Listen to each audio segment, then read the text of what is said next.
आदाब, मैं शिबा अंसारी एक बार फिर से आप सबकी खिदमत में हाजिर है। कैसे हैं आप सब लोग?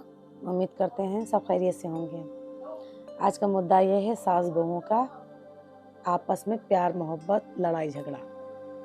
तो हमने अक्सर देखा है, मतलब देखा क्या, कई बार हमारे साथ की कुछ लेडीज से आपस में बात करती हैं सास के बारे में, और अक्सर बुजुर्गों के पास हम भी बैठते हैं तो वो भी कुछ अच्छी बात कहती हैं, कुछ बुरी बात भी कह देती हैं। तो मेरा मतलब अब या तो ये कहें कि मेरा कहना सास से भी यही है और बहू से यही है कि जब तक आप दोनों एक दूसरे को माँ बेटी के रूप में एक्सेप्ट नहीं करोगे तो ये रिश्ता सास बहू का रिश्ता हमेशा कुट-कुट पे ही चलता रहेगा।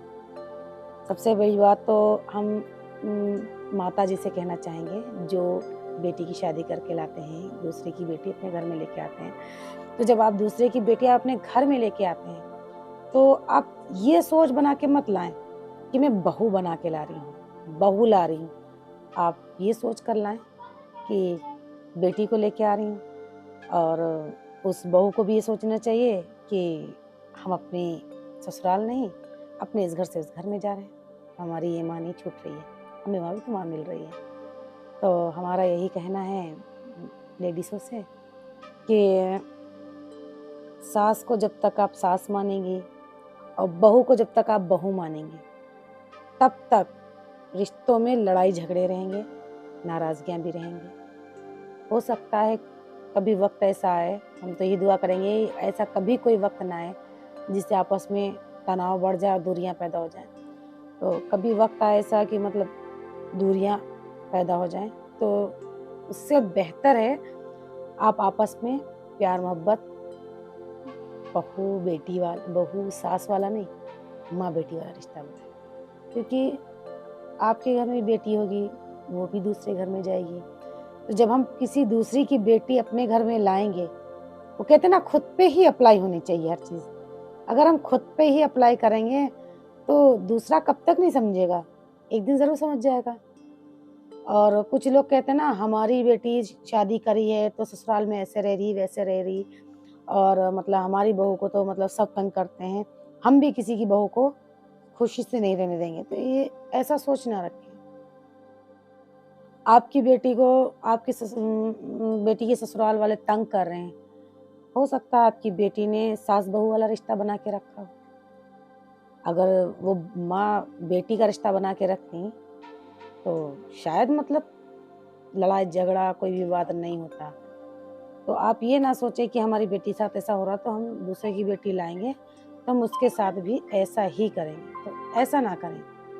बस हमारा ये मानना है, ये कहना है कि जो बहू है उसे बेटी का प्यार दें, और बहू का भी फर्ज़ बनता है कि वो बेटी बन के दिखाए। हाँ, ये है कि एक नई जनरेशन को जब आप बहू बना के लाते हो, क्योंकि देखिए हम पे तो बीत गई, हमने बेटी का भी रोल निभा लिया, बहू का भी निभा लिया, अब सास का रोल निभाना है।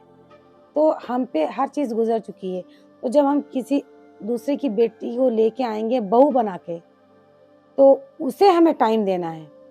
वो आई है नई सोच लेके, तो उसे समझना है कि घर में कैसे लोग हैं या घर का माहौल क्या है, घर में लोग कैसे रहते हैं, क्या सोच है, उस बहू को थोड़ा-सा टाइम दें, और आप उससे ज़्यादा उसे टाइम दें समझाने के लिए, और उसे समझिए। क्योंकि उसे आप जब बेटी समझेंगी, तो वो धीरे-धीरे बहू की सोच रखने से वो खुद इनकार कर देगी और खुद ब खुद वो बेटी बन जाएगी। तो मेरा आप सबसे यही कहना है कि जब बहू को शादी करके लाएँ, तो उसे आप बेटी का दर्जा दें और उसे समझाएँ बेटी की तरह। जैसे आप अपनी बच्ची को बड़ा करते हैं, हर चीज़ समझाते हैं अच्छे से, कई बार डाँटते भी हैं। और हमारा बेटियों से भी कहना है, बहुओं से भी कहना है कि अगर सास डाँटे, तो आप ये सोचकर उनकी डाँट सुनो कि आपकी माँ डाँट रही है। ये नहीं, ये मत सोचो कि सास डाँट रही, आप माँ समझो कि मेरी माँ मुझे डाँट रही, तो आपको कभी बुरा नहीं लगेगा, और आपस में दोनों का रिश्ता इतना मज़बूत बन जाएगा कि एक पल में आपके हस्बैंड भी कहेंगे आप इनकी बहू हो या बेटी, एक बार ऐसा रिश्ता बना के देखिए। दोनों से दरख्वास्त है मेरी, आप अपना एक बार रिश्ता ऐसे बना के देखिए, फिर देखिए कैसा माहौल बनता है आपके घर में। मेरी बातें अच्छी लगी हों, पसंद लगी हो तो अमल कीजिएगा, कुछ गलत लगा हो तो कमेंट में ज़रूर बताइएगा। और आप सबसे यही गुज़ारिश है कि मेरे चैनल को लाइक, शेयर, सब्सक्राइब भी करें और आगे भी बढ़ाएँ। Thank you so much.